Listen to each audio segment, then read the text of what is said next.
Hi there and welcome to this thought leadership video where I'm thrilled to be joined by Risha Mohyeddin, who's the Global Treasurer of HBL. And in today's video, we understand the rich history, the culture and what makes HBL the largest player in Pakistan.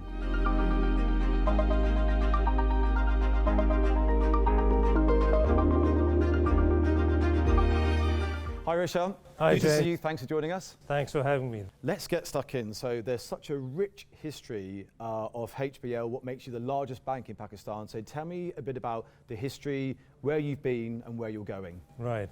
So the bank started out in 1941. It was a family-owned bank in what was then undivided India.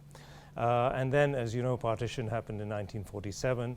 The bank was convinced by the founder of Pakistan, Mr. Jinnah, Muhammad Ali Jinnah, to move the bank lock, stock and barrel over. So the bank moved premises, people, etc. from Bombay or Mumbai over to Karachi. It was the first bank in the country and Mr. Jinnah himself was our first client.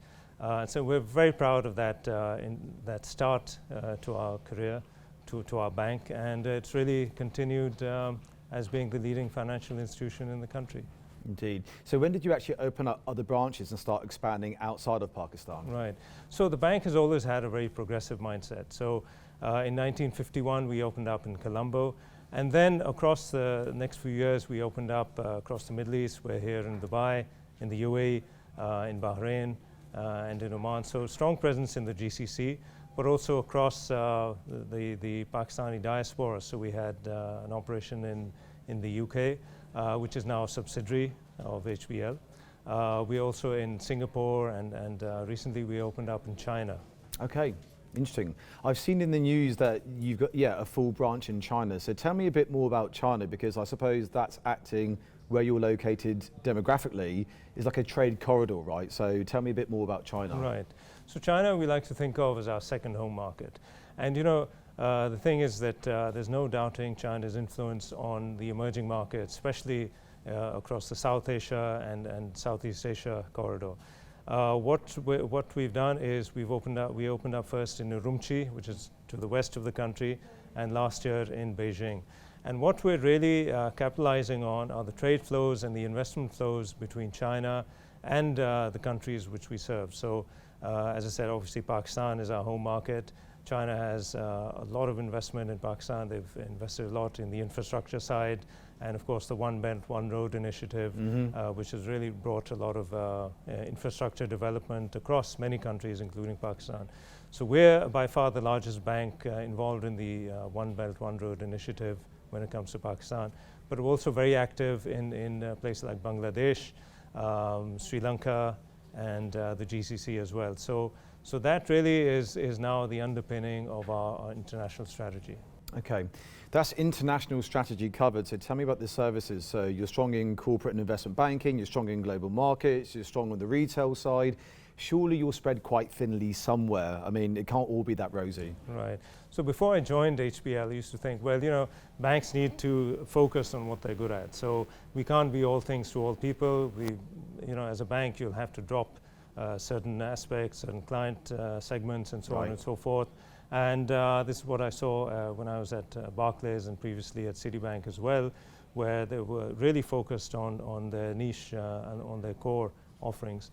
But I think my view has changed, because across the entire value chain, across the entire client segment offering in Pakistan, we're very strong in all segments. So as you said, corporate and investment banking, we have a very strong retail and consumer offering, the best in the country. Our global markets team is second to none, and the results speak for themselves. And really the reason is that we've made sure we spend enough time and resources in each of these areas. So if any area is understaffed in terms of the quality of people or the quantity of people, obviously that's going to fall by the wayside. But we've made sure that each of these areas is well resourced. And the other thing is, of course, the corporate culture, where you've got to bring it together rather than having people or divisions work in silos. You've got to connect them all up. And that's one thing that we've been really good at, is making sure that all the parts work together very seamlessly. Interesting. Okay, so last question then. So you're consolidating where needed. So from a strategic point of view, you're on the ball, you have your fingers on the pulse, but what keeps you up at night then from a strategic sense? Well, I think the one that comes to mind is we've become a technology company, really, and we do hundreds of millions of transactions every year. That digitization effort obviously comes with some risks. Mm-hmm. So the risks that keeps me up at night are the fact that do we have the right information security protocols? Do we have the right architecture in terms of protecting data? And so on. So I think that's front and center amongst our concerns, mm-hmm. amongst my concerns. And we have spent a lot of time and effort in making sure that our architecture is strong enough to withstand any hacks or any leakages. Interesting. So technology is something that I'd like to cover, but I know you're back in town again in the next couple of weeks, so I'd love to see you again, and maybe we can cover the technology. But thank you so much for your time, Risha. It's great to see you. Always informative, always insightful. Thank you very much. Thank you, James. Appreciate it.